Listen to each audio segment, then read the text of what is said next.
faut faire le FACOM la vraie. Ça, ce n'est que vous avez dit oui.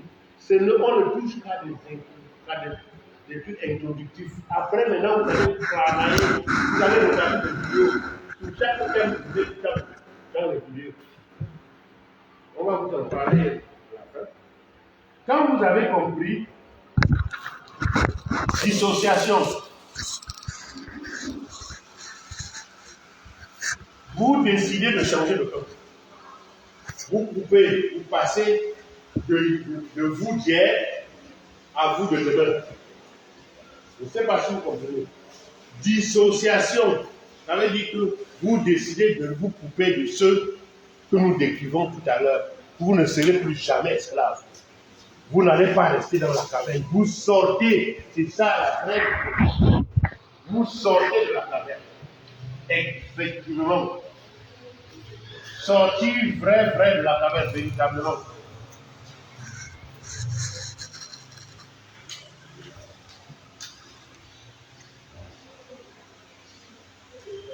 Vous sortir véritablement de la caverne. Attends, je parle à l'instant.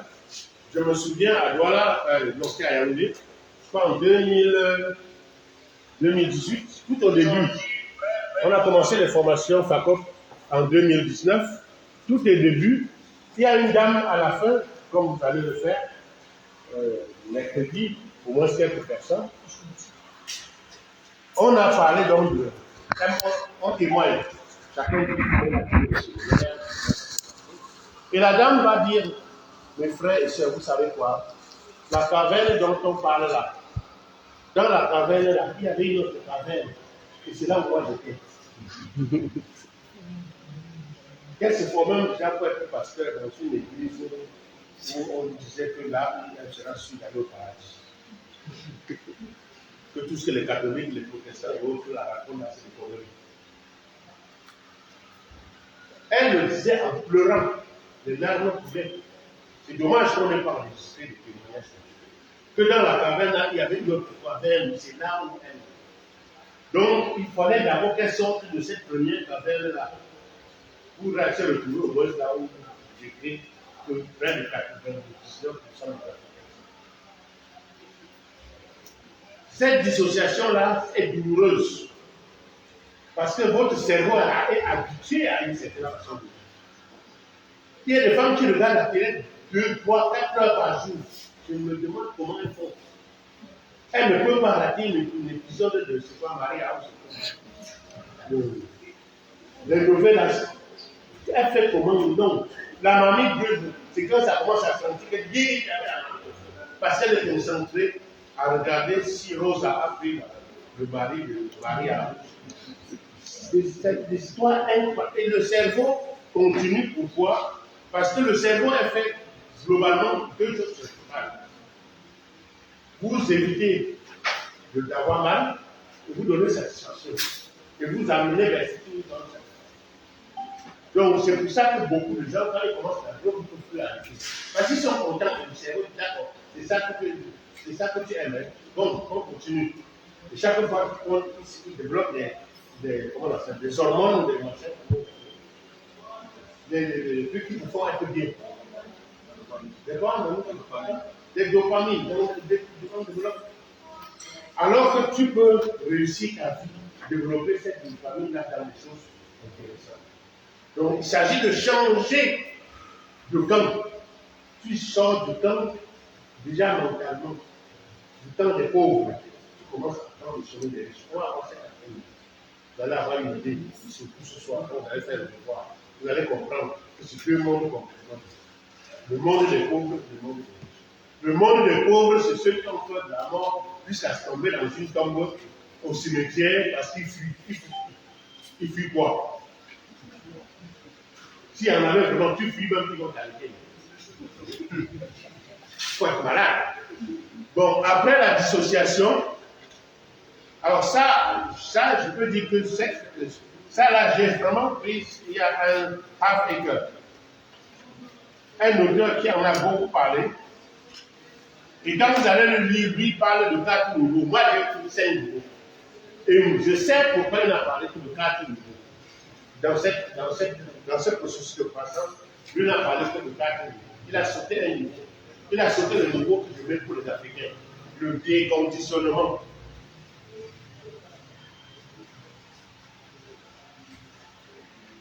Déconditionnement. Vous avez été conditionné, il faut vous déconditionner d'abord. Comme si vous avez pris des poisons. Dans le livre de la misère à l'abondance, le chapitre qui m'a le plus emmerdé, c'est le chapitre sur les pouvoirs spirituels.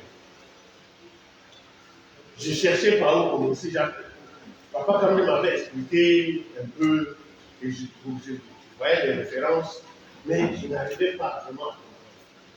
Alors quand on dit tout est énergie, tout est vibration, merci au Triple Best Mentor qui a écrit quelque chose là-dessus. Quand on dit que tout est énergie, tout est vibration, nous allons en parler ce chapitre. Tout est vraiment énergie, tout est vibration. Vous désirez ardemment quelque chose qu'on dit Napoléon, ça peut venir. Donc je cherchais, je ne savais pas comment faire pour commencer ce chapitre. Et un jour, tout à fait par hasard, je reçois dans ma boîte email un texte de Prince de Kouma Doumé, du professeur Kouma Doumé droit, qui portait pratiquement là-dessus.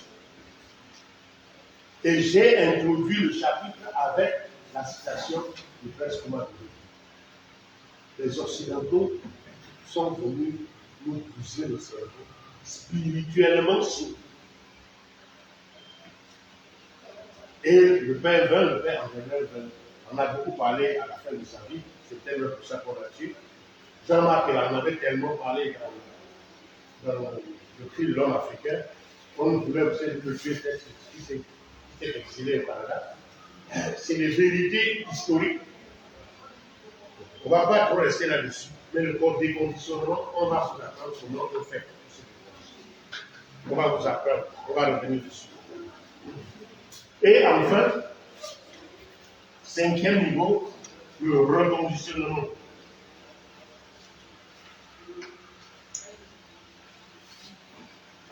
Reconditionnement. Quand on parle de déconditionnement, chez nous, dans nos villages, si tu prends le poison, même en ville partout, si tu prends le poison, comment on fait? Hein? Parlez fort. Qui parle là? C'est une femme qui parle. Quand tu sais que tu as le poisson, on fait comment? On te donne quoi? C'est quoi? Ça s'appelle quoi? Anti quoi? Anti-poison. Donc on va te donner, on va des poisons.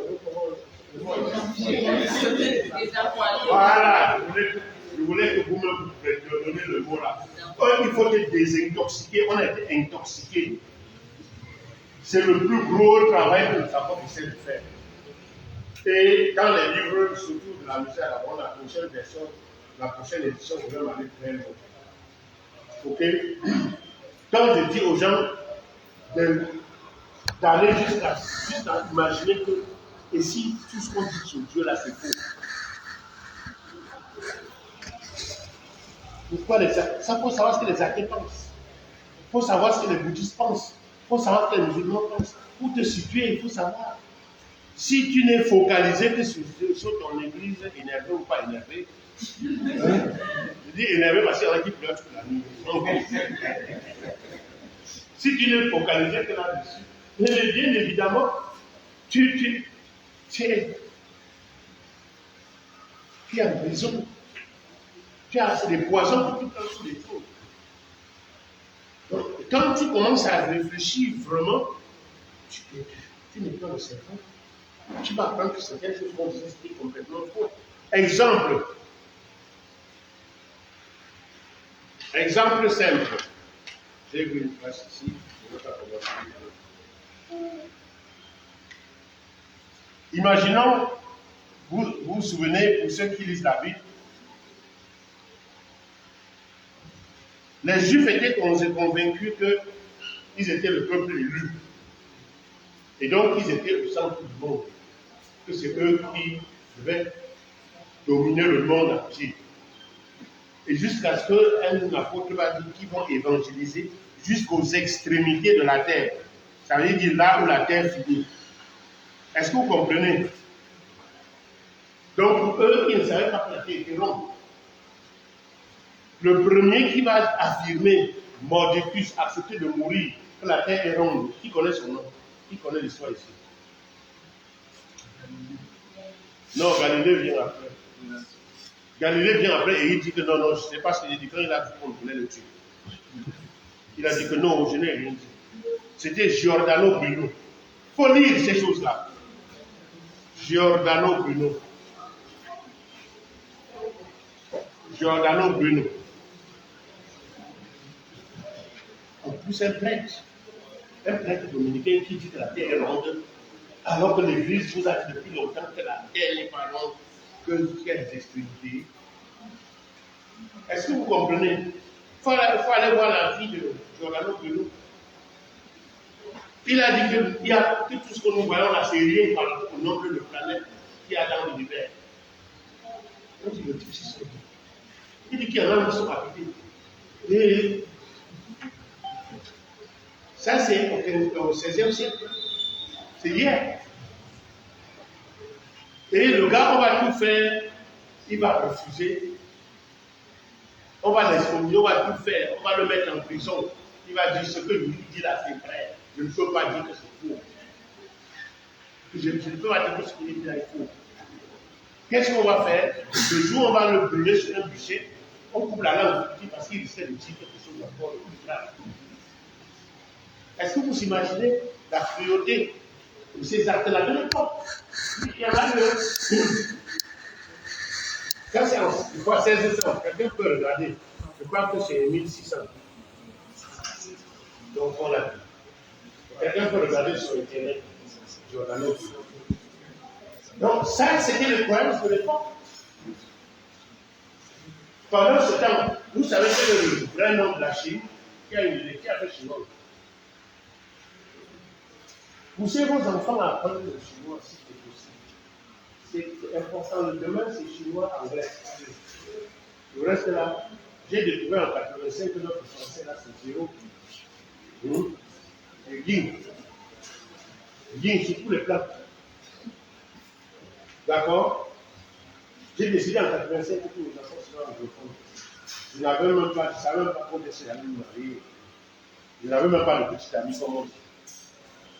Donc, j'ai compris à Rome, ce jour-là, représentant les étudiants catholiques, que non, tous les enfants sont là. Soit tu parlais anglais, espagnol, à la rigueur italien, soit tu parlais français. Pour était un petit nombre comme ça, j'étais devenu, comme à l'époque, je vivais encore très bien en espagnol et en anglais, mais j'étais devenu l'interprète, traducteur de tous les francophones, surtout ceux les Camerounais se débrouillaient encore, parce qu'on avait fait quand même un peu la mais il y avait des francophones qui comprenaient rien. Il fallait, si tu ne traduis pas, il dit aussi là, on parle. En chinois, le pays, ça s'appelle Tongguo. J'ai fait langue de sur la de cette langue. Tongguo, ça veut dire l'empire du milieu, le pays qui est au milieu. Donc les Chinois, eux aussi, savaient que eux, c'était eux qui étaient vraiment au milieu. Et que tous les autres pays, là, vous n'êtes que à la périphérie. Est-ce que vous comprenez? Finalement, qui était alors? Donc, on va changer de paradigme, je reviens là-dessus, parce que c'est très important. Quand les gens vont comprendre, maintenant, quand tu dis que la terre est ronde, ça se comprend. Mais on vous dit qu'on a tué, brûlé les gens parce qu'ils ont osé dire que la terre. Donc, le déconditionnement a eu lieu. Quand on a commencé, quand il y a des savants qui ont commencé à crever, des Spinoza, on l'a excommunié parce qu'il a dit des choses sur la tentation. Il était juif, hein? Donc c'est dans sa religion juive qu'on l'a excommunié. Et si c'était. Et même les catholiques voulaient le tuer. Il a fui, il est resté perdu, on ne savait pas où il était. Même les catholiques, alors qu'il n'était pas catholique, on voulait le tuer à cause de tout ce qu'il avait dit. Donc on disait Spinoza. Voyez au moins l'histoire de Spinoza. Spinoza, on lit son histoire. Donc le reconditionnement, là aussi, on commence là. Je sais qu'aujourd'hui, il faut à vous reconditionner. Le premier devoir de ce soir, c'est pour essayer de vous déconditionner et vous reconditionner. D'accord? Ça, c'est l'un des processus de croissance. Il y en a plusieurs. Je ne sais pas si Claire s'est préparée. Je lui ai déjà dit l'autre jour que c'est elle qui va présenter le processus de croissance de Stephen Covey. Ok? Les 7 habitudes. C'est un autre livre que vous devez lire. Les 7 habitudes de ceux qui réussissent tout ce qu'ils entreprennent. C'est un livre formidable. Évidemment, là aussi, vous avez ces choses-là dans les livres, donc vous aurez l'occasion. Mais en attendant, vous pouvez aller sur Internet, voir, pour comprendre davantage. Donc, elle va vous présenter les 7 habitudes. C'est un autre processus de croissance. Je vais commenter autant que je pourrai également sur les 7 habitudes. Tu peux, hein? Non, à toi, pas à moi. C'est toi. C'est toi qui présentes. Si tu veux, tu prends ton appel. Si tu veux, tu prends ton cahier. Fais tout ce que tu veux me présenter. Je te donne le droit de lire. Non, il y a des gens qui ont fait FACOP déjà 3, 4 fois. Et quand on leur dit de donner quelque chose d'aussi simple comme elle, un jour, je dis, là, ça va entrer. Non, j'ai déjà compris son problème. C'est beaucoup de choses à la fois. Bon, allons-y.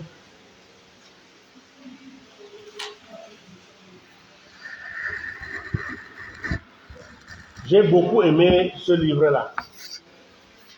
Donc, vous pouvez le lire s'il y a des anglophones dans la salle, ou même si vous devez bien en anglais. C'est toujours bien quand c'est possible de lire le livre d'un anglophone dans la version originale.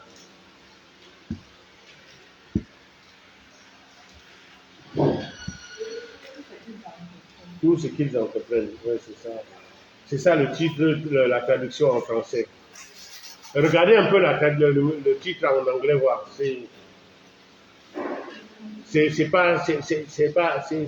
Moi, je n'aurais pas traduit comme ça. The 7 habits of high quelque chose people. Alors, je préfère que tu commences souvent vers le bas et que tu remontes. Bon, oui, non. Bon, tu peux citer comme ça, on va aller. Mais je voulais que tu partes de la dépendance à l'indépendance en passant par l'interdépendance. Ça veut dire que tu commences en bas et tu expliques comme j'explique souvent que les gens sont comme des bébés, comme ils sont là. Ils sont comme des bébés. Ils sont comme des fous. Tu expliques bien. Bon, ce sera pour la prochaine fois. Mais pendant qu'elle va écrire, je vais vous dire, le premier pas, ce que dit Stephen Covey, il faut écrire en haut là, Stephen Covey. Le premier pas, c'est de savoir dès le départ exactement vers où vous voulez aller.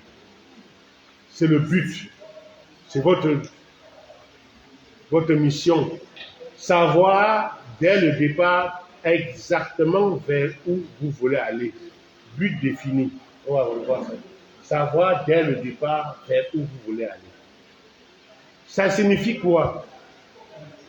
Ça signifie que beaucoup de gens sur Terre sont exactement comme des fous. Pourquoi on enchaîne les fous?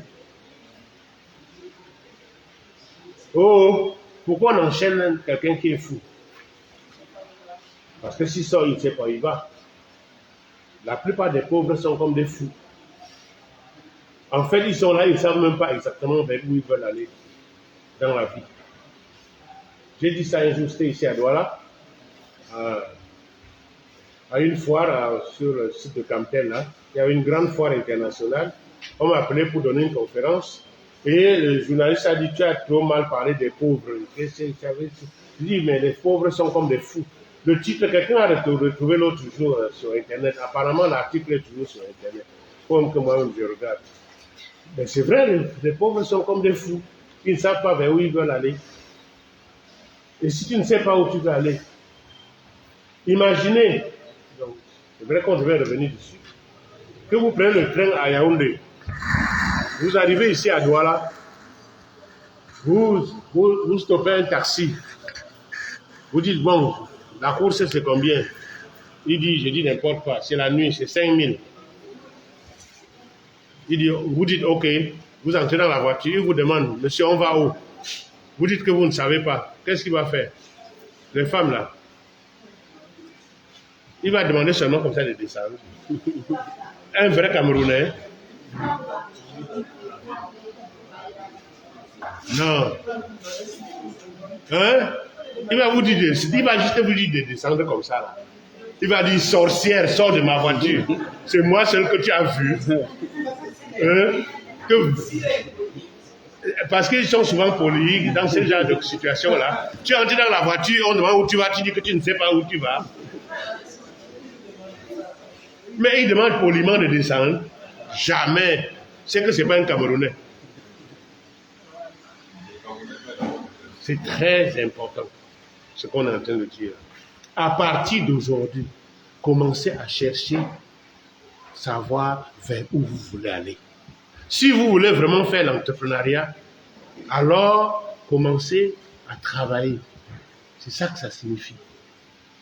Mais ça ne va pas suffire. Le deuxième pas, c'est quoi? Dis d'abord. Il y a des anciens dans la salle. Le deuxième niveau dans le processus de croissance, c'est quoi?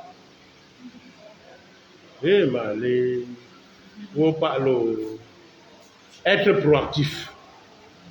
Vous allez chercher vous-même ce que ça signifie. Je vous punis pour ceux qui, par rapport... alors là aussi, c'est une parenthèse. Hein. J'ai fait ma formation militaire supérieure. C'est d'ailleurs la meilleure formation que j'ai eu à faire dans ma vie. Et que si j'étais président de la République, j'imposerais comme en Israël, comme en Chine, les parents payent pour que les enfants fassent le service militaire. Est-ce que vous imaginez, en Israël, c'est obligatoire, homme comme femme, 2 ans. Pas que les histoires de 3 mois qu'on fait ici, là. 2 ans, tu consacres 2 années à te former comme militaire pour défendre ta patrie. Et là, je vous assure qu'on apprend tellement de choses. Là, on apprend, même en peu de temps, un peu plus de 2 mois, là, on avait appris. C'est le seul diplôme qui est affiché chez moi. Parce que tu le mérites mentalement, physiquement, spirituellement, émotionnellement, tout ce qu'on a dit là.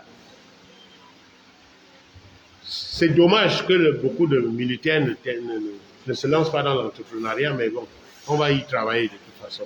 Ça fait partie des projets de FACOM. En fait, si tu n'es pas responsable, si tu estimes toujours que c'est les autres qui ont tort, c'est parce que Bia, c'est parce que ton père, c'est parce que ta mère, c'est parce que ton professeur, tout le monde sauf toi-même. Vous allez voir très peu de gens qui disent « Ouais, j'ai été con ». Moi, j'avoue que j'ai été con. Et c'est pour ça que je suis là, pour que vous ne soyez pas con comme moi, les jeunes qui êtes. Que vous ne soyez pas idiots comme moi. J'ai été idiot, mais j'ai eu beaucoup de chance de tomber sur des gens qui m'ont dit « Ah, le vrai chemin, c'est par là ». Y compris Papa Kaji de Fosso, je peux le dire aujourd'hui. Je le dis aujourd'hui publiquement. C'est chez lui, à Bonanjo, que pour la première fois, j'ai eu le grand déclic que tu fais un poids à la fonction publique. Voilà les vrais hommes. Alors vous imaginez, vous dînez, vous prenez le repas de midi chez Papa Kaji, d'abord qui a envoyé son chauffeur vous chercher à l'aéroport. Et après, à midi, quelqu'un avec le toc, vous appelez toc, non? Voilà les trucs, les cuisiniers là sur la tête, qui vient, qui met la main derrière, qui vous sert le vin à droite, pas à gauche. J'ai appris tout ça après, comment ça se passe. À MTA que j'ai appris comment ça se passe. Mais attendez, vous dites, vous voyez même vos ministres là, tu te dis, attends, il vaut mieux être ministre ou bien être comme un dixième, un centième de Kaji. Je ne sais pas, mais c'est le déclic que j'ai eu ce jour-là. Pour plusieurs autres raisons sur lesquelles on reviendra pour prendre son cas. Non seulement son environnement, je ne vois aucun ministre qui vivait dans cet environnement-là, aucun, même pas un seul. D'accord? Bon, bref. Il faut être responsable de votre vie.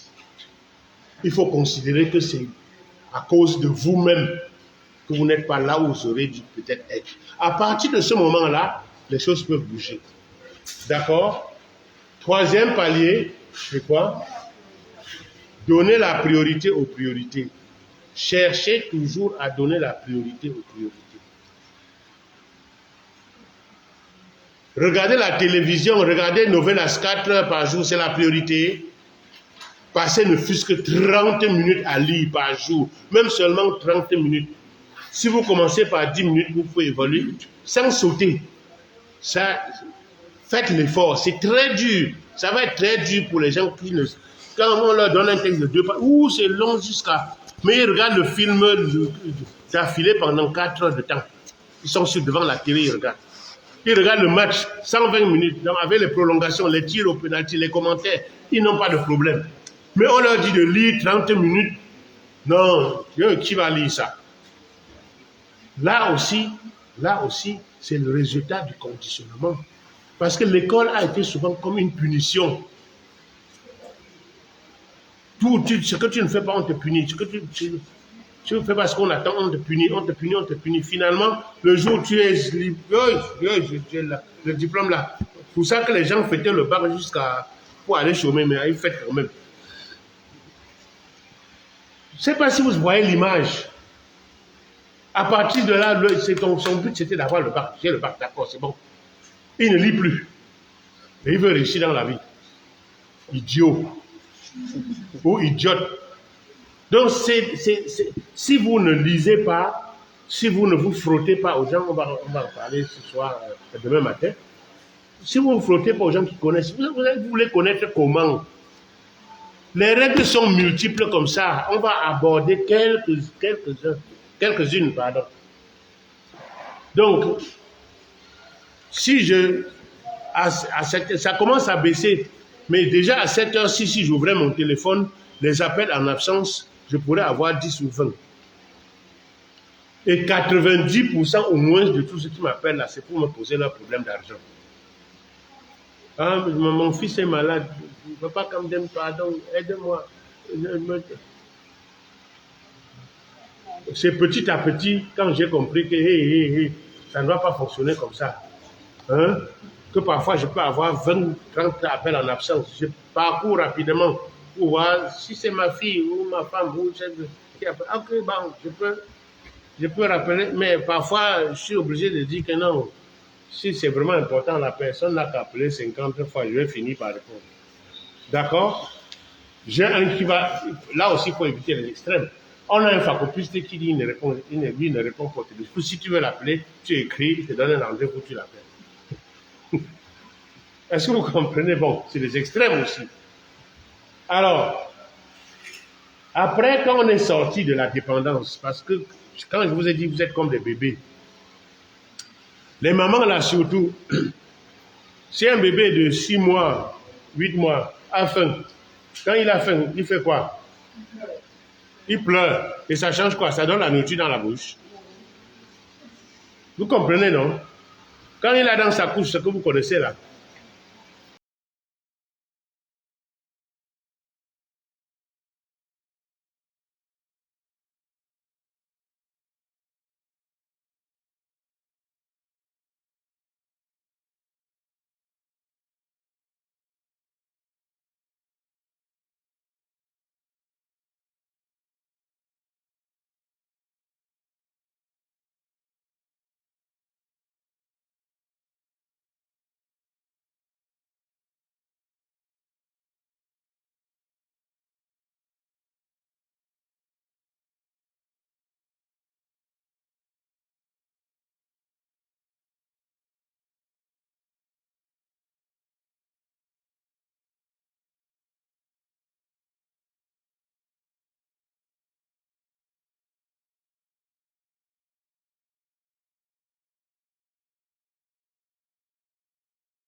Bon, c'est vrai que lui, quand même, à l'époque, j'ai su qu'il gagnait 7 millions par mois.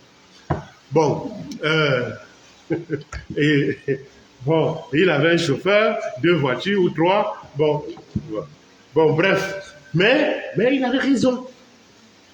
Il m'a appris à être proactif. Je ne dois rien accuser.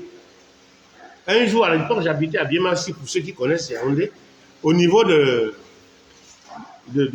l'école polytechnique, là, il y avait un embouteillage. J'ai pris le sens inverse, hein, avec mon double clignotant, même si je n'étais pas pour dire que non, pardon, je dois arriver à là. Et c'est vrai, j'avais fait un travail avec le ministre et mon patron.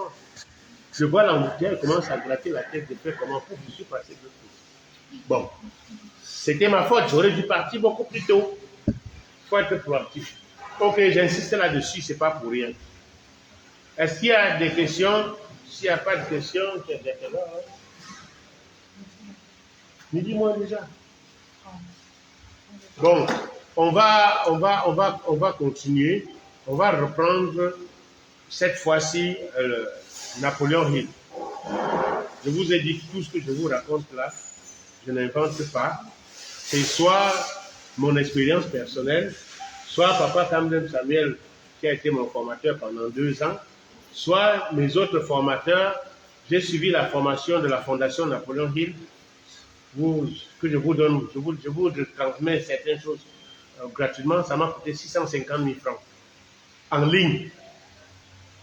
En ligne. La formation doit toujours exister. Fondation Napoléon Hill, formation en ligne. Vous pouvez aller regarder. Je ne sais pas combien ça coûte aujourd'hui. Mais j'ai appris tellement de choses, y compris sur la vie de Napoléon Hill, que si j'avais à recommencer, et qu'on me demande même le triple, je paye. Est-ce que vous comprenez? Donc, quand on vous dit d'être proactif, s'il y a des choses que vous ne découvrez pas, ça veut dire que vous n'avez pas voulu découvrir.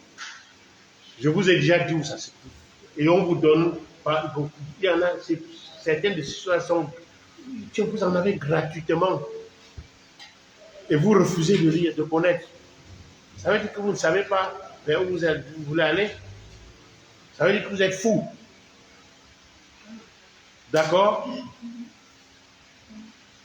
Je vais vous choquer, hein? Ce n'est que le début. Pour que vous compreniez. Alors, au niveau de Napoléon Hill, tu peux présenter, non? Les 7, lui aussi, c'est 7 lois. Napoléon Hill, sa particularité, je commence à parler un peu de lui. Napoléon Hill, un enfant qui n'est pas allé à l'école, sinon très peu, formé à la maison. Napoléon Hill est né, je crois, en 1884, quelque chose comme ça, donc au 19e siècle. Et il a perdu sa mère à l'âge de 8 ans, je crois, 7-8 ans. Heureusement pour lui, c'était peut-être la chance de sa vie. Là, je fais aussi une parenthèse. Tout ce qui nous arrive, si vous regardez bien, il y a quelque chose de positif qui va en sortir. Tout ce qui vous arrive. Même si vous cassez votre jambe. Et là-dessus, c'est une parenthèse, mais je vais loin. Il y a un monsieur qui avait un seul fils. Et son fils en question, quand on devait faire comment on appelle encore, quand on attrape les gens pour aller en guerre.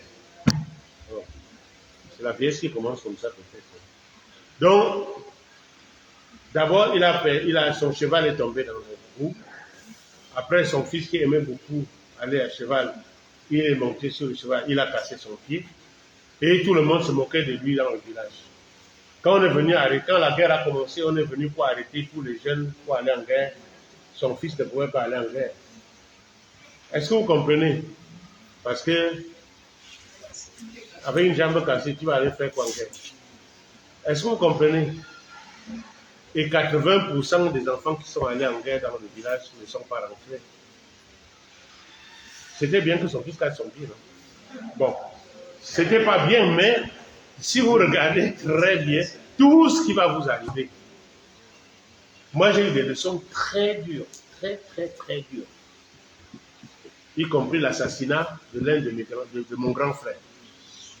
C'est le seul grand frère qui avait. Même sa mère comme ça. Ça m'a fait mal, au point où ma vie a changé radicalement. En matière de sécurité, je ne peux plus m'amuser le moins du monde. J'ai même pris un risque aujourd'hui que je prends très rarement, me retrouver en route entre 3h et 4h du matin. En général, 4h, oui, ça va encore.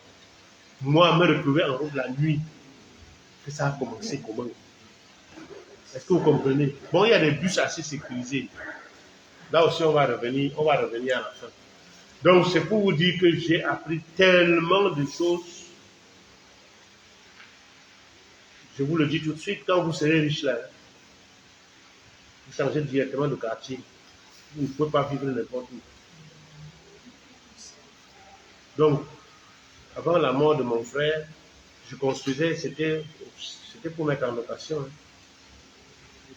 Ceux qui connaissent Yaoundé, j'étais en train de, avant sa mort, il est mort le 27 novembre 2001. J'avais déjà commencé mon chantier, ça avançait. Mais essentiellement, c'était pour louer. Je devais peut-être louer un certain temps avant de demander. Donc, j'ai dit, moi-même, c'est là où je dois habiter. Bon, donc je dis tout ça parce que si vous ne comprenez pas comment les choses fonctionnent, vous allez perdre. Donc, Napoléon Hill perd sa mère et le pasteur, son père était presbytérien, le pasteur qui l'aimait beaucoup, qui aimait beaucoup son père, dit, peut-être 1 an, 2 ans après, tu es jeune, tu ne vas pas rester comme ça, il faut prendre une autre femme. Et il dit, bah, si tu me trouves une bonne femme, que tu trouves bien, je vais accepter. C'était un paysan qui travaillait dans les champs et tout, il faisait la chasse. Par chance, entre guillemets, le pasteur va prendre la fille d'un autre pasteur, va lui proposer la fille d'un autre pasteur. Et à l'époque, c'était rare de trouver des enfants, filles qui aillent à l'école. Hein? Ah, ça me rappelle quelque chose. Cherchez ce que signifie la chasse aux sorcières sur Internet, la chasse aux sorcières en France. En France, quand tu savais lire et écrire en tant que femme, on te tuait. Si on découvre que tu sais lire et écrire, on te tue. Une femme a fait comment pour apprendre à lire et écrire?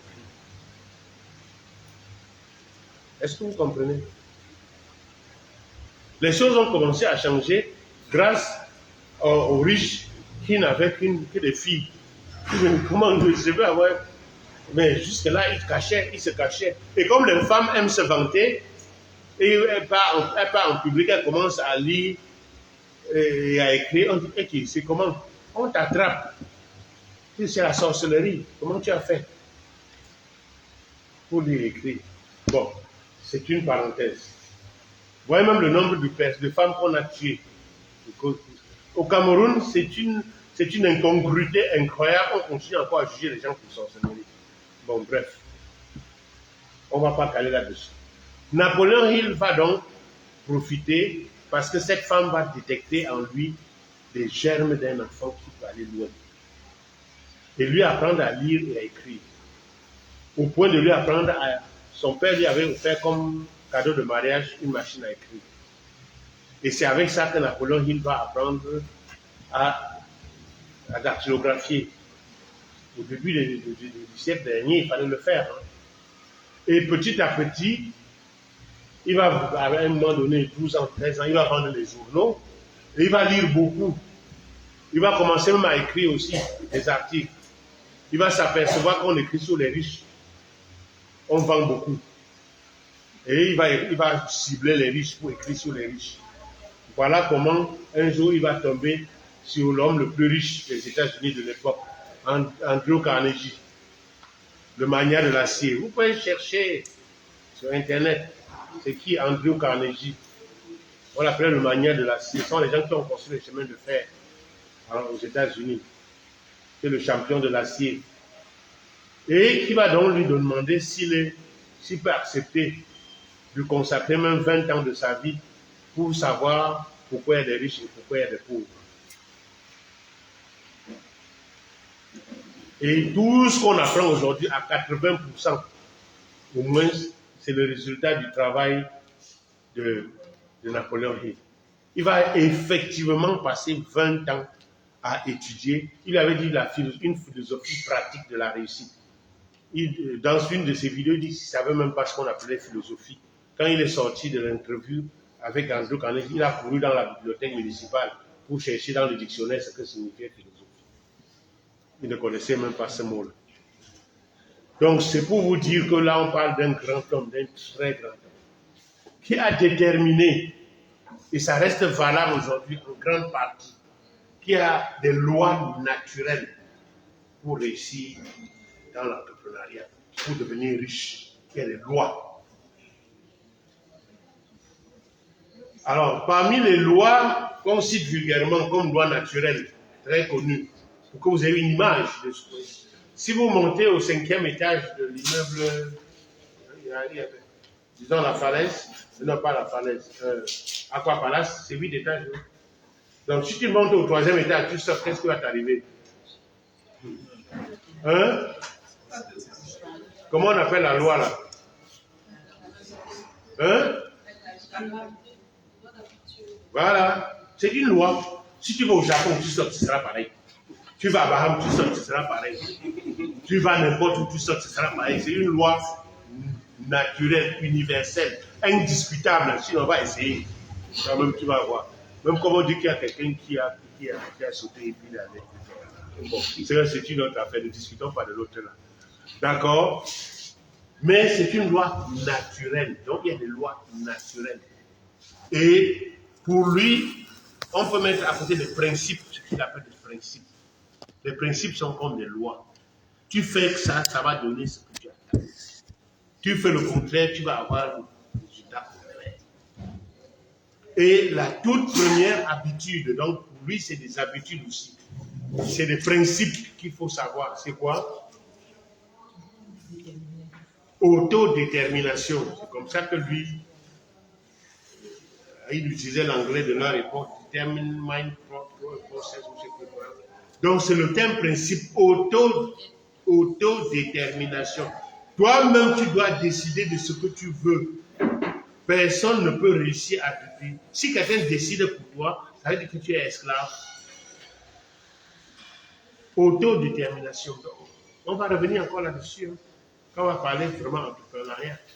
Deuxième principe, autodiscipline. Je vais m'arrêter un peu là-dessus. Il faut écrire. Autodiscipline. C'est très difficile que quelqu'un d'autre te discipline, surtout à partir d'un certain âge. Tu peux essayer sur un enfant, réussir un peu. Je dis bien un peu. Parce que les enfants sont tellement curieux que les discipliner, ce n'est pas évident. Et c'est pour ça que j'ai vu une vidéo, il y a une vidéo qui a circulé ces jours-ci. Ça, c'est des choses que je regarde. Les parents et les grands-parents, là, faites attention, c'est les vacances, faites attention aux enfants. Vous allez trouver un enfant qui s'enferme dans le réfrigérateur, hein, ou qui entre dans le congélateur, ou qui entre dans la machine à laver, appuyer jusqu'à ce que ça commence à tourner. Donc, la discipline, c'est quelque chose de... C'est tellement important que si vous ne continuez pas, commencez pas, vous ne comprenez pas ces principes-là, vous êtes mal barré. Et Napoléon Hill détermine l'indiscipline, surtout chez les jeunes. Il y a l'alcool. À son époque, il y avait la cigarette et la drogue. La drogue encore, c'est grave chez nous. Il y en a qui se permettent de goûter à ces choses-là. Et quand tu as commencé, c'est très difficile d'arrêter. On va en parler après. Il y a la nourriture. Il y a des gens qui mangent n'importe comment, n'importe quoi, n'importe où. Un homme d'affaires ne peut pas réussir s'il mange n'importe quoi, n'importe comment, s'il boit n'importe quoi, n'importe comment, n'importe où. Cela ne se peut pas. Même si on emprunte une dizaine à 1000, c'est comment on disait encore.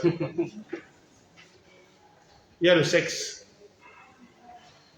Il y en a, dès qu'ils ont 5 francs, dès qu'ils commencent à gagner un peu d'argent, comme les femmes ont dit qu'il est très beau, ils sortent sur tout ce qui bouge, et parfois le résultat, c'est des maladies et tout, ou des enfants non désirés, tout ce qu'on peut imaginer, et tout, avec tout ce que cela peut comporter.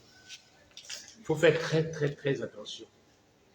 Nous allons revenir là-dessus aussi. Ensuite, apprendre de l'adversité. J'en ai parlé tout à l'heure. Ça veut dire que tout ce qui vous arrive comme adversité, comme difficulté, doit être une leçon. Si vous ne comprenez pas ça, n'allez pas faire l'entrepreneuriat. Parfois, c'est l'adversité qui va venir qui montrer le vrai chemin. Et je ne sais pas si vous avez peut-être retrouvé la vidéo de Dove, il en parle. Il dit que chaque accident grave, appelons ça comme ça, chaque coup grave qu'il a eu, lui a permis de franchir un cap. L'autre là, il faudra même qu'on fasse la transcription. Tu me suis? Il faudra qu'on fasse la transcription de sa vidéo là. Premièrement, il a arrêté l'école. En Konsamba, il se casse la jambe. Après, c'est le bras ou je ne sais plus quoi. C'est lui qui raconte. Les parents disent que hey, l'enfant, il a fait sorcellerie ici. On l'envoie à Yaoundé. Chez un parent. Il arrive à Yaoundé, la pauvreté là où il était tellement grave qu'il a carrément arrêté l'école pour être sauveteur, pour marcher des sauces. Pousseur d'abord. Il louait le pousse-pousse à 250, à 200. Et parfois, son bénéfice de la journée, c'était 200 ou 250. Il mangeait 50, il gardait 200. Bon, lui-même, après, etc., etc. Quand il va avoir son kiosque à Essos, où il vendait, où il gardait ses choses, on va casser, la mairie va venir casser. Il va aller s'installer à Coleton, non, c'est pas Coleton d'abord. C'est d'abord Eligedjoa. Je crois que c'est d'abord Eligedjoa. Où là aussi, il a déjà économisé jusqu'à s'il a loué un petit conteneur. Un genre de conteneur pour vendre les choses. Il faisait la parfumerie et tout. Oh, la mairie va encore venir casser. Il va aller à Liguejoa louer cette fois-là, 2 boutiques. Si on n'avait pas cassé à Essos, il ne serait pas là dans le conteneur à Liguejoa. Quand on a cassé le conteneur à Liguejoa, il a finalement loué 2 boutiques. À Coleton, donc à Bastos, au marché de Coleton. Quand on a cassé Coleton, il a loué ça. Il a ouvert son premier supermarché à Mokolo. Est-ce que vous voyez? C'est lui-même qui décrit. Hein? Il n'avait pas eu l'idée d'ouvrir le... Parce qu'il savait que c'était un objectif d'avoir un supermarché.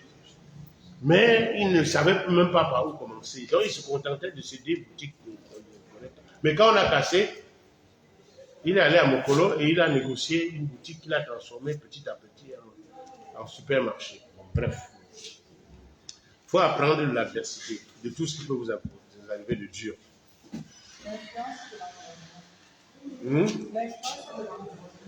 Environnement, le principe environnement.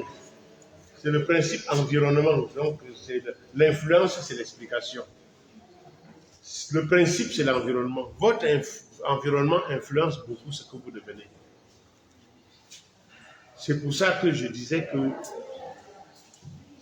autant que possible, n'allez pas habiter n'importe où.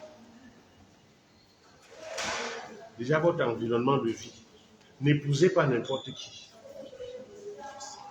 C'est votre environnement le plus immédiat. Et c'est les gens qui vont vous influencer. Les jeunes qui sont là, qui ne sont pas encore mariés là.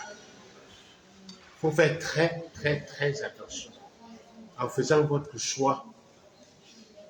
Et j'aime pas trop aborder ce sujet-là parce que chacun sait ce qu'il veut, chacun se débrouille. Mais j'ai osé dire à des enfants de signer un contrat de mariage, comme les Blancs, presque tous les Blancs font. Il y en a qui ont refusé et qui ont regretté avant un an après, ils avaient divorcé. Parce qu'en fait, la femme venait pour les biens et pas pour autre chose. Et quand il s'est aperçu, il a dit, on divorce, on partage ce que j'ai acheté pendant que tu étais là. Le reste, vraiment, va faire ta vie, je vais continuer ma part. Si j'ai toute une femme. Et il a décidé, ça peut choquer les femmes dans la salle, que plus jamais de monogamie. Que si une femme veut, on se marie, ce sera la polygamie. Bon, c'est les parenthèses, mais l'environnement joue énormément. Je conseille, et je suis heureux de savoir qu'il y a déjà des facopistes qui se sont mariés entre eux. Je conseille même à ceux qui sont mariés, si vous faites la formation FACOP, débrouillez-vous que votre femme fasse la même formation, ou votre mari, ou votre fiancé, et tout ça. Parce que sinon, on va vous demander si vous êtes entré dans la sorcellerie. Et j'ai déjà eu des cas.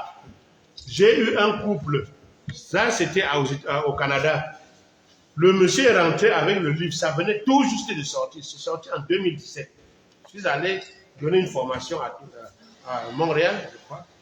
Le monsieur, il est rentré, il n'avait jamais lu un livre sans s'arrêter. Toute la nuit, il s'est mis.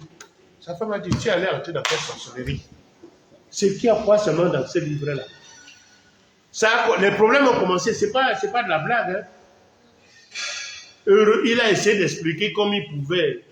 Il a même voulu que ma femme m'appelle. Elle a dit non, tu vas me montrer ton bourreau. C'est plus tard, il a réussi à la flatter, à lui expliquer certaines choses, expliquer ce que nous avons vu là, par exemple, ce matin et tout. Elle a commencé à comprendre. La toute prochaine session, il est venu avec sa femme et même son père. C'est le plus âgé que j'ai eu pour l'instant dans une formation FACOP. Son père était un ancien expert comptable. Quand il a témoigné dans la salle, il y a des gens qui ont pleuré à sa place. Il a dit que si moi j'avais fait la formation, il était expert comptable, mais il comprenait qu'il avait appris l'expertise comptable pour travailler pour les riches. Est-ce que vous comprenez? On a des gens qui ont été, moi j'ai vu certains de me charger de pourboire, comme on disait. À l'époque, on avait chargé de quoi? De pouvoir. Donc les gens, maintenant c'est chargé de clientèle, ils ont changé de nom. Dans les banques, j'en ai vu. Pour qui te prêtent de l'argent, tu te bavais. Mais eux-mêmes là, ils ont quoi finalement? Ils ont un doctorat, licence, machin, mais ils finissent pauvres. Est-ce que vous comprenez? Donc l'environnement influence beaucoup. Votre environnement immédiat, ça va beaucoup vous influencer. Choisissez vos amis. Moi, il y a des gens, je me suis retiré doucement. Il ne faut pas être brutal.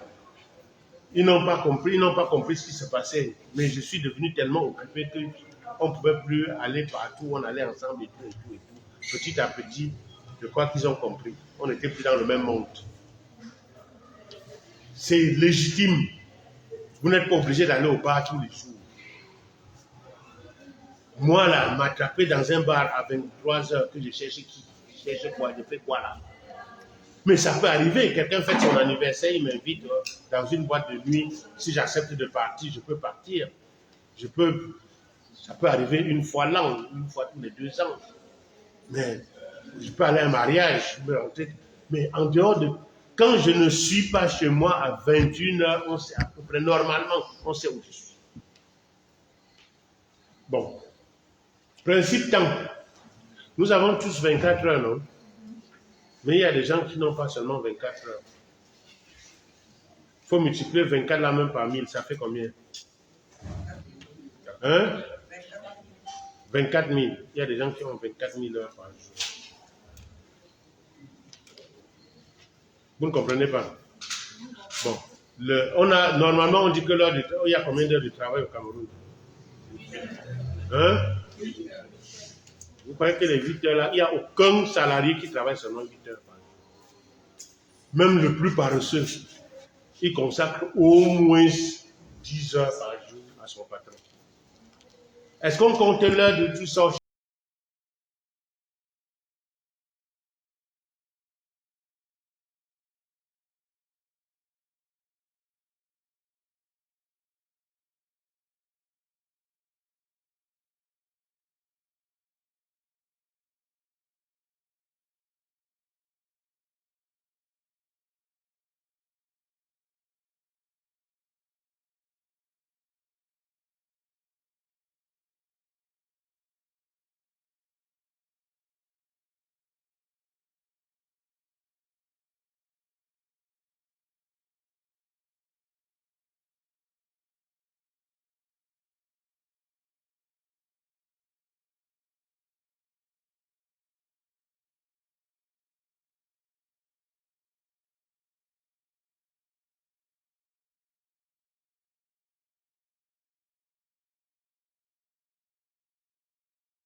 La richesse n'est pas seulement matérielle ou financière. La richesse, c'est d'abord la valeur que tu peux créer. Et d'abord, j'allais dire intellectuelle, ou spirituelle, ou émotionnelle, tout ce qu'on a vu là. C'est pour ça que j'insiste tant là-dessus. Le reste, ce n'est que le résultat. Depuis 10 ans, je le dis parce que c'est vrai, j'ai perdre, entre guillemets, disons que j'ai investi, minimum 300 millions dans le FACOP. Minimum. Au point où certains dirigeants de MTL disent, pourquoi tu nous, au lieu de mettre tout cet argent-là, je me suis donné une mission, on va voir tout ça tout à l'heure. Mais peut-être que cette année, un peu grâce à lui et à d'autres, l'argent va commencer à entrer alors que je ne travaille même plus. Je ne sais pas si vous comprenez. On va revenir là-dessus demain ou le 3e jour. Quand on va parler de FACOP Online et de Kachika FACOP Affaires Pro. On va revenir sur des sujets concrets, sur des cas concrets, comme une entreprise qu'on vient de créer en France, qui s'appelle donc Kachika FACOP Affaires Pro. Et je le dis comme ça, parce que je crois que ce sera ça, qui va peut-être devenir l'œuvre la plus gigantesque que j'aurai. D'accord? Bon, je dis qu'on a encore combien de minutes là?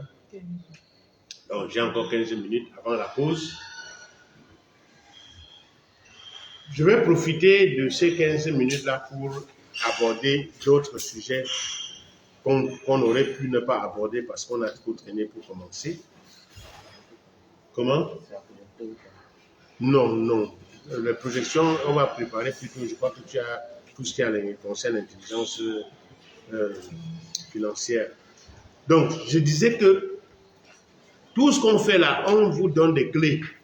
C'est quoi la parler de facteurs clés. À partir de l'après-midi, on va parler de clés pratiques, concrètement. Ça vous paraîtra encore théorique parce que, bon, vous ne connaissez peut-être pas, vous avez juste une petite idée. Mais ce matin, vous devez réussir ce que nous avons appelé changement de paradigme personnel. Oubliez les employés, oubliez tous les autres. C'est d'abord vous-même. Et un mot qu'on utilise, si vous voulez vraiment aider les autres, aidez-vous d'abord vous-même. D'accord? Changez de camp, changez de vie, changez de perspective, changez de paradigme. Ça paraît être un gros mot, pourtant c'est aussi simple que ça. Donc, je signale également que quand je dis paradigme du vrai homme, ça veut dire que vous êtes sorti du paradigme chose. Tant que vous êtes esclave, les femmes connaissent bien le mot là. Vraiment la chose là. Quand une femme dit déjà ça, c'est que là, l'autre là en face n'est plus un être humain. Regarde-moi la chose là. Hein? Les femmes, je manque pour gagner quoi? C'est pas ce que vous dites souvent. Hein? Bon, s'il m'a envoyé même 10 000 alors. Voilà. Bon, d'ailleurs, il ne manque pas. Donc, il faut passer du paradigme chose, où toi-même tu te prends comme une chose. Je l'ai dit hier à la conférence donnée à la foire régionale à Yaoundé, au stade Omnisport. Et il y a une sœur religieuse qui était dans la salle. Évidemment, quand j'ai juste résumé, tout ce que il y a des choses que l'Église a eu à faire qui n'étaient pas bien. Elle a pris la parole pour dire que les choses ont quand même changé. Oui, d'accord. Les choses ont changé, mais ça agit encore. Les choses passées agissent encore sur les Africains au moment où nous parlons. Pourquoi? Parce que dans l'histoire, pour prendre le cas évoqué hier, et que j'ai dans l'un de mes livres qui n'est pas ici, c'est épuisé, je ne sais même pas si moi-même j'ai encore un exemplaire, Lettre d'un Africain au pape François, c'est l'un de mes livres que vous pouvez avoir Donc sur Amazon, au moins là encore, c'est presque gratuit. Hein. Moi-même, quand j'ai fait les recherches, au moment d'écrire ce livre-là, je suis tombé sur des choses qui m'ont donné froid au dos, que j'entendais, mais comme longtemps comme chrétien, plus que convaincu, je disais, bon, on raconte tout ça pour salir l'Église. Mais quand tu vois dans des documents même de l'Église, tu te dis, tu grattes la tête, tu te dis, bon, non. Est-ce que vous savez qu'à un moment donné de l'histoire, des gens supposés très intelligents au sein de l'Église catholique, parce que c'était là, il n'y avait pas encore tout ce qu'on connaît aujourd'hui, se sont assis à Valladolid, en Espagne, pour décider, pour dire, est-ce que les Noirs ont des âmes ou pas? Ils ont passé des jours et des jours, des mois, ça a duré presque 6 mois de discussion. Ça veut dire que le camp qui dominait, c'était le camp qui sont des animaux, ils sont même moins que des animaux. D'accord? Il y a un prêtre qui est cité, je crois que c'est un dominicain, qui a tellement défendu qu'il est devenu très populaire. C'est le seul d'ailleurs qu'on cite encore dans les documents aujourd'hui. Je n'ai pas le nom en tête. À la fin, ils ont décidé, le rapport au pape, c'est que les Noirs sont juste au-dessus des animaux. Est-ce que vous comprenez? Et même au moment où nous parlons, que vous soyez musulman, chrétien, les autres musulmans, chrétiens, blancs, vous voient juste comme si vous étiez juste au-dessus des animaux. Si vous ne le savez pas, je vous le répète. Est-ce que vous comprenez? Et pourquoi ça vous paraît bizarre? Même aujourd'hui, c'est encore vrai. Même les Chinois, là, certains Chinois, ils vous voient comme étant juste au-dessus des animaux. De par notre comportement et de notre manière de vivre. Ce que je vous ai dit ce matin, qu'on est dans la caverne, c'est vrai au point où que vous n'imaginez même pas. Si vous êtes un petit Français, vous arrivez, vous êtes à Paris, vous êtes né, le petit Français, il est né à Paris. Quand il va dans les toilettes publiques, c'est les Noirs qui nettoient le sol. Quand il va dans les gardiens, ils appellent ou les gens qui nettoient ça, les agents de surface ou les agents de sécurité, responsables sécurité. On te donne un gros mot aujourd'hui. Ils ont changé les trucs, ce n'est plus gardien de nuit ou gardien de nuit. Hein? Ce qu'on appelle gardien de nuit, là, ils ont changé un peu le nom là-bas parce que ça faisait comme gardien de nuit. S'ils voient que c'est que les Noirs, pourquoi ils ne doivent pas se dire que les Noirs là, ils sont juste au-dessus des animaux? Est-ce que vous comprenez? On va remplacer un peu ces gens-là par des robots parce que non, ils énervent. En plus, ils sont sales. En plus, ils sont sales. Le petit blanc qui grandit comme ça, quand vous voulez, croyez que c'est facile pour lui de changer d'état d'esprit après? Est-ce que vous comprenez? Donc, ça n'a l'air de rien, mais c'est pour ça qu'ils font une auto-transformation. Vous valez quelque chose par vous-même. Vous valez même plus que ce que vous imaginez. Et il suffit seulement que l'étincelle plouffe. C'est pour ça que le premier niveau de la formation FACOP en ligne, ça s'appelle FACOP étincelle. Où je raconte un peu tout ce que je vous raconte là. Que vous devrez obligatoirement suivre plusieurs fois, faire suivre à vos enfants, à votre famille. Au lieu de voir des cochonneries, des nouvelles, des machins, des trucs que les Blancs ont réussi, comme les Nigérians essaient déjà de changer un peu la mentalité, ils enfoncent encore davantage. Et puisque les gens aiment voir que c'est la sorcellerie. D'accord? Donc il faut faire très attention. On a des outils assez puissants sur lesquels on va revenir. En particulier, je vais revenir sur le rythme hypnotique de la phonologie. Demain, ce ne sera pas cet après-midi, ce sera demain. On va revenir dessus. La loi du rythme hypnotique.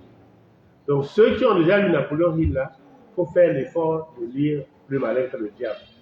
On a aujourd'hui la version électronique. Peut-être même, je ne sais pas si c'est autorisé de mettre sur les plateformes numériques. Peut-être qu'on pourra me mettre sur la plateforme du FACOP. On a les versions numériques gratuites.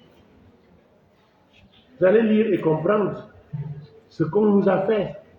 Parce que ce qu'il raconte par rapport aux pauvres des États-Unis, c'est 10 fois, 1000 fois plus grave par rapport aux pauvres d'Afrique. Comment on nous a bougé le cerveau? en nous vendant un diable inventé par l'homme. Vous croyez qu'il y a vraiment quelqu'un qui s'appelle diable quelque part, il est noir, il est barbu, avec des cornes, machin. Je me souviens encore les plaquettes qu'on nous donnait au catéchisme d'enfance. Vous croyez que ça existe? On a dit conditionnement, je profite bien de les 15 minutes. Ce qu'on dit aujourd'hui des sectes musulmanes, les catholiques ont fait pire que ça. C'est dans l'histoire, c'est au plus une petite fille, on la conditionne au point où elle accepte d'aller dans une mosquée musulmane, elle s'éclate pour aller directement au paradis. Vous savez ce qu'on lui promet? On lui promet que là-bas, elle ne va pas choisir son mari parmi les plus riches. Vous savez pas ça? Et les hommes, vous savez ce qu'on leur promet? Les jeunes garçons qui mettent des ceintures, on leur apprend à attacher et tout, on a conditionné à commencer doucement, jusqu'au degré où il attend ça jusqu'à un jour où il va mettre la ceinture là, aller à la mosquée, à l'église ou sur le marché, éclater et tuer les gens. Aller directement au paradis, trouver 4 vierges. Il n'aura pas de femme, il sera toutes les vierges qui n'ont jamais connu l'homme. Il sera très riche, il aura un palais, machin. Le conditionnement, si vous lisez, ceux qui prennent l'image de la Luna, elle vient d'écrire tout à l'heure. Ceux qui peuvent lire, il décrit comment les gens ont accepté de mourir en groupe. Les sectes aux États-Unis, il y en a eu aux États-Unis, il y en a eu en France. Récemment, c'était au Kenya. Vous regardez seulement les nouvelles, les Kenya. C'était au Kenya, non? Où les gens ont accepté de ne pas manger pendant une semaine. Qu'est-ce qui s'est passé? Ils sont morts. Jésus là n'est pas venu. On leur avait promis que Jésus a pu enlever la vie. Il faut qu'il ait pour eux sain, propre, sans le déchet dans leur corps. Vous comprenez? Ce n'était pas une personne, pas deux, pas trois, pas quatre, pas 10. Voilà comment on peut arriver à pousser le cerveau. Donc, et chacun, c'est par degré. Ne vous sentez pas offensé si on vous dit que vous n'êtes pas loin de là.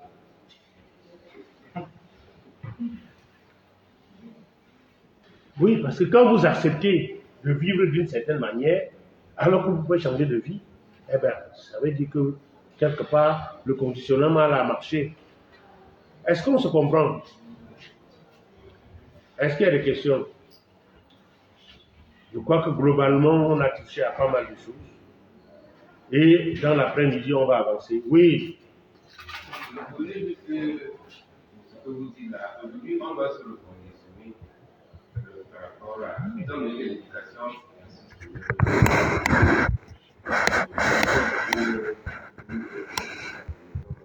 mais je voulais dire une chose. Dans l'église catholique, même, il y a des choses comme la sœur a dit. Il y a eu 2 papes. Il y a eu le pape François et le nouveau. Ils ont sorti 3 encycliques. Il y a l'encyclique Laudato Si, tous les comédiens. Il y a Fratelli Tutti, ça c'est le pape François. Et puis le nouveau, il a sorti Magnificat Humanitas. Moi-même, je me suis porté les chants de cela. Il y a une heure par rapport à l'encyclique Laudato Si. Les gens ne comprennent pas. Moi, je dis pas sur les terrains maintenant. Alors moi, je suis ici pour vous inviter vraiment à retrouver, pas l'église catholique, mais à accompagner ceux qui sont et vous pouvez porter effectivement le message que vous avez associé effectivement à ces nouveaux paradigmes pour ces nouveaux cas. L'avenir même de l'Église est en Afrique de l'Église. C'est encore aujourd'hui le théorie effectivement de cette foi. Mais elle est récupérée par les gens de Martin de Castel. Donc vous dites qu'au Kenya, il fait le genre, il manipule, il s'enrichisse, et puis. Donc vraiment, vous êtes bienvenus, président.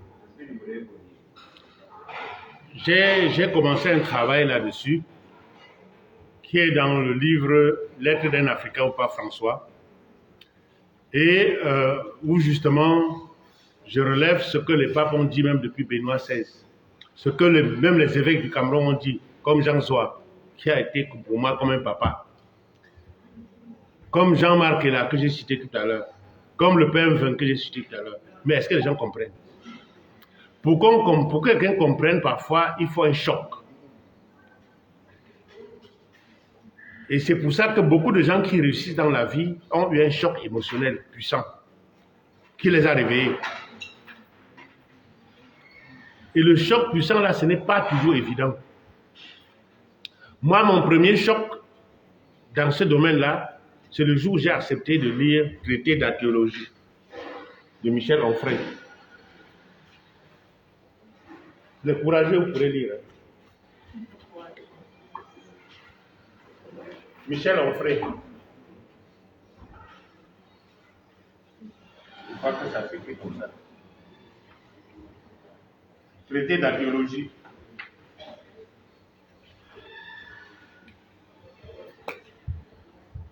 D'archéologie. Et le courage de lire des livres comme ça. Vous allez découvrir des choses qui vont vous bouleverser totalement. Je ne dis pas qu'il a raison ou il a tort. Ce n'est pas ça le plus important. Mais, dans l'un de ses livres, il a écrit près de 100 livres. Hein, je ne sais pas comment il faisait. Aujourd'hui, avec les gens, ça peut aller plus vite. Dans l'un de ses livres que j'ai beaucoup aimé, qui est assez récent, c'est parmi les derniers, il dit que des sauvages sont venus traiter les plus intelligents du monde de sauvages. Vous savez que les Blancs ont été des sauvages. On n'avait aucune culture, on ne connaissait rien. Ils sont venus nous civiliser. C'est une mission civilisatrice. C'est comme ça. Même quand une mission catholique, là, les missions là étaient venues pour civiliser les pauvres lèvres. Si on ne parle pas de là, comme ces papes-là, tu es en train de citer, ils essaient de partir. Mais jusque-là, même c'est les Noirs qui vont être les premiers à dire que ça, c'est beaucoup là-bas. Si on prend comment on récitait le Notre Père, il y a seulement 20 ans, et comment on récite maintenant, c'est la même chose. Est-ce que vous comprenez? Ça veut dire qu'il y a eu une évolution où l'Église s'est sentie obligée de s'adapter à la réalité, que la femme est au même niveau que l'homme, est un être humain comme l'homme. Est-ce que vous savez que dans l'histoire, pendant très longtemps, la femme était considérée comme un objet, comme un meuble? Vous comprenez ce que ça signifie? La femme doit obéir à son mari. Vous avez entendu qu'un jour dit que l'homme doit obéir à sa femme. Donc il y a pas mal de choses qu'on corrige progressivement, et tant mieux. Mais ça ne doit pas, nous devons savoir d'où nous venons, sinon on ne peut pas se déconstruire. On doit savoir quels sont les poisons que nous avons dans notre corps ou dans notre tête. Parce qu'il faut enlever ça. Il faut qu'on se comprenne très bien.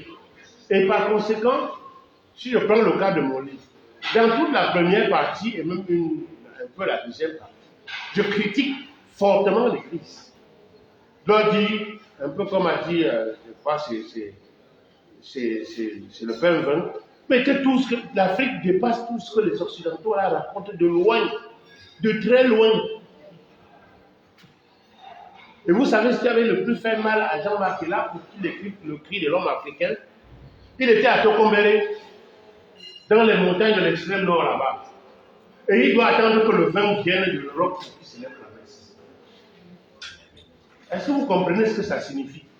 Que le pain, appelons ça le pain, la communion, ce qu'on appelle la communion, que ça vienne de l'Europe pour qu'il célèbre la messe. Vous croyez que c'était anodin? Il dit, on a le Bible ici. C'est le fruit du travail des mains de mes paroissiens, des gens avec qui je vis. Mais quand on parle du fruit du travail de l'homme, c'est de l'homme blanc là-bas, de l'autre côté, c'est son fruit qu'on doit partager. Est-ce que vous comprenez? Il s'est révolté pour ça. C'est parmi les exemples qu'il donne dans son livre. Et il était devenu comme un paria, juste parce qu'il a dit ça.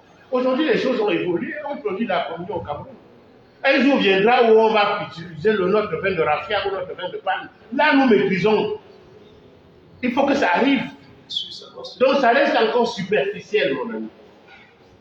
C'est superficiel dans la mesure où qu'est-ce qui empêcherait qu'on utilise le vin de raffia ou le vin de palme qu'on produit ici, vous avez même ici à Souza, à Dibombari et tout ça, où les gens souffrent, ils montent, ils prennent le risque, tout ça. On va devoir choisir l'étude de la vigne qui vient de l'Espagne, de la France ou du Portugal pour qu'on s'aider. Est-ce qu'on se comprend? Donc, c'est des réalités factuelles, c'est des faits. Et il y a un effort à faire. C'est les chrétiens dans la salle qui doivent commencer à comprendre que tout n'est pas ce qu'on a écrit ou ce qu'on a dit. Il y a des choses qui aujourd'hui, c'est le nouveau pape, non, qui a une fois de plus demandé pardon pour l'esclavage, tout ça. Mais alors, il y a 50 ans, qui pouvait imaginer que l'Église demande pardon?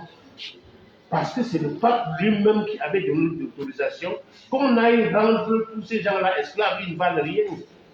À Nicolas V, c'est Nicolas V. Vous pouvez regarder, c'est là, c'est connu.